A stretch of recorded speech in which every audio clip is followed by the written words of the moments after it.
Hello বন্ধুরা, আসসালামু আলাইকুম। আশা করি সকলেই ভালো আছেন।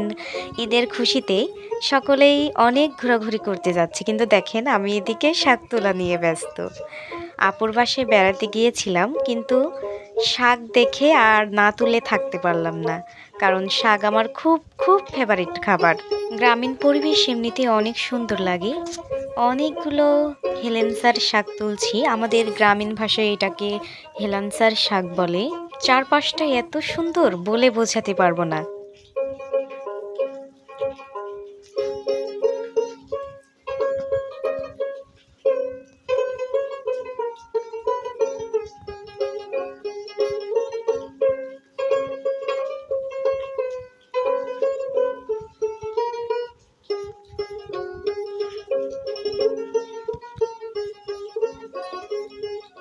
এই যে আমার আপুরা বাসাতে সবজি চাষ করে, এ কারণে বাজার থেকে সবজি কেনা লাগে না, টাটকা টাটকা সবজি খেতে পারে।